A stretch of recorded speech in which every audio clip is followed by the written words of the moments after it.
சொன்னால் வேறு எந்த லாட்டரி மருமகனுக்காக அவர் என்ன கேள்வி வேணா கேட்கட்டும், அதுக்கு நான் ரெடியா இருக்கேன். ஜி ஸ்கொயர் மாப்பிள்ளை என்று நீங்கள் சொல்வீர் என்று சொன்னால் வேறு எந்த லாட்டரி மருமகனுக்காக புது விமான நிலையத்தை நீங்கள் கொண்டு போவீர்கள் என்று நான் கேட்க முடியுமா?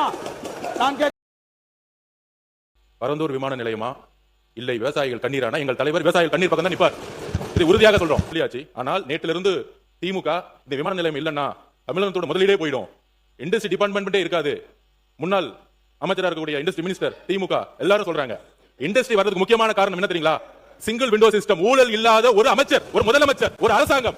எந்த நிறுவனம் இருந்தாலும் முதலமைச்சர் இன்னைக்கு நேரடியாக சந்தித்து எந்த இன்வெஸ்ட்மெண்ட் இருந்தாலும் வாங்க, நானே எல்லா துறையிலும் எந்த விதமான ஹடில்ஸும் இல்லாம சிங்கிள் விண்டோ சிஸ்டத்துல 45 நாள்ல எல்லா பர்மிஷனும் வாங்கி கொடுக்கறோம்னு சொல்லக்கூடிய ஒரு சிஎம் அப்படிதான் ஒவ்வொரு துறையில நடந்துட்டு இருக்காரு. அதனால நேத்து கூட நடந்துச்சு. இதே அந்த ஆசிரியர் தான் நம்மளுடைய சட்டமன்ற உறுப்பினர் வேலுமணி என்ன ஜி ஸ்கொயர் நிறுவனம் பத்தி சொன்ன உடனே திடீர்னு டக்குன்னு எந்திரிச்சார். அந்த ஜி ஸ்கொயர் நிறுவனத்தை பத்தி ஏன் பேசுறீங்க அப்படின்னு மாண்பு முதலமைச்சருக்கு நாங்கள் கோரிக்கை வைக்கிறோம். இந்த பரந்தூர் விமான நிலையம் பண்ணும்போது டிபிஆர் ப்ராஜெக்ட் அரசுக்கு மட்டும் தான் தெரியும், டீடைல் ப்ராஜெக்ட் ரிப்போர்ட் அரசுக்கு மட்டும் தெரியும்.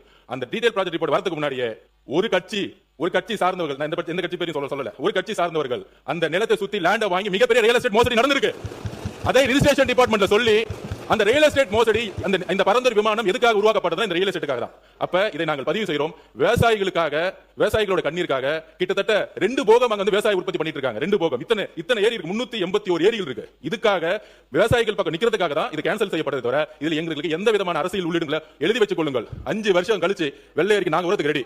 உங்களோட 10 மடங்கு இங்க வந்து பொருளாதாரம் வந்திருக்கும். ஏனால் ஊழல் இல்லாத ஒரு ஆட்சி எங்களோட முதலமைச்சர் கொடுப்பாரு. இதற்காக எல்லா இண்டஸ்ட்ரியும் வரும். 45 நாள் 60 நாட்கள் சிங்கிள் விண்டோ சிஸ்டத்தை முதலமைச்சர் உருவாக்கி இருக்காங்க பதிவு பண்றோம்.